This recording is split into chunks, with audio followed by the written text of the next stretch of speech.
In this video, we're going to re-gear the rear axle, we're going to swap out the control arms, and we're going to put in a new locker. Now, I will not be stepping up to a Super Dana 35 kit just yet, even though I have 35s. I know that's going to be controversial, but I couldn't get what I wanted right now, and I need to do this project before winter gets any colder. I may upgrade at some point in the future, but in the past, I've had great luck with the Dana 35, you know, kind of defying what the horror stories say online. Not that nothing will ever happen, but I'm usually pretty careful on hard surfaces, even in places like Moab, where I was running the standard factory shafts with 32s and the factory track lock.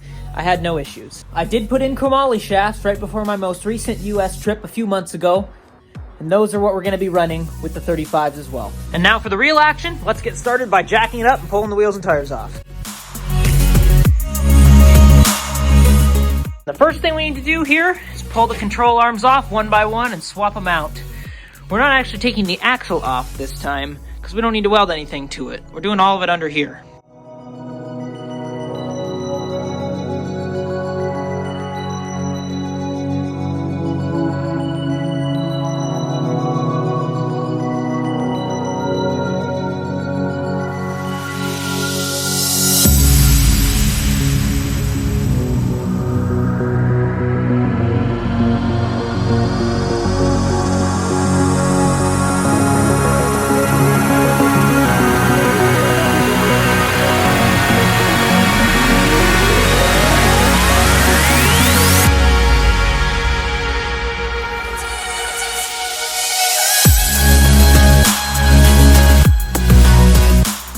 Okay, those control arms fought me a ton, but they're all in there now, all four of them. Ended up having to take the track bar off on the other end over there and use ratchet straps to pull the axle around into different positions just to get them all in, get all the bolts lined up. Anyhow, next thing, get the drums off and then all the internals come out of the axle. This is a C-clip axle, so it will have the axle shafts coming out at the same time as the carrier and the pinion, all in one go.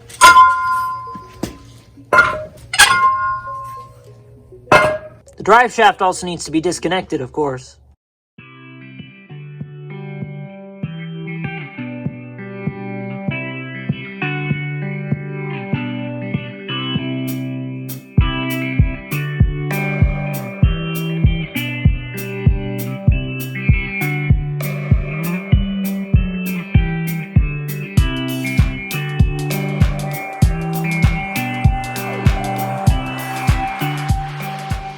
The axle is all torn down. The next thing we've got to do is pull the bearings off of this carrier and off of this pinion shaft, make some setup bearings out of them. Then we can begin our new setup with all these parts up here. The gears we'll be using are 488s, and the locker is a Detroit True Track from Eaton.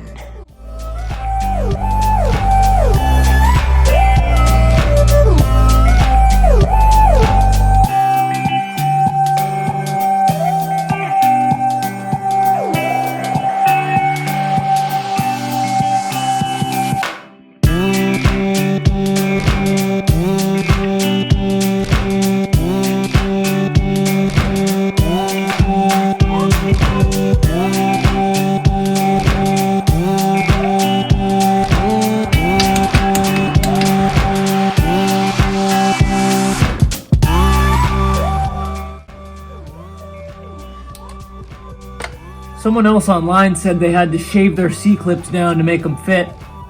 Looks like I'm gonna have to do the same.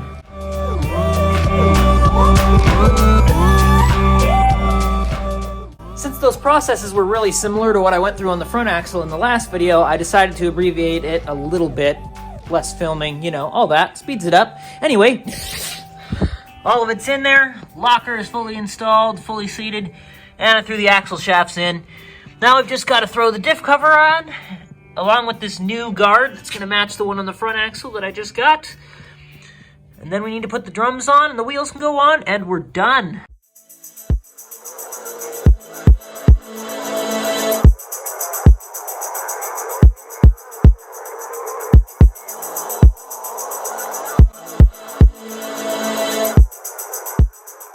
Thank you so much for watching. Be sure to check out the rest of the series right down here if you haven't seen it already.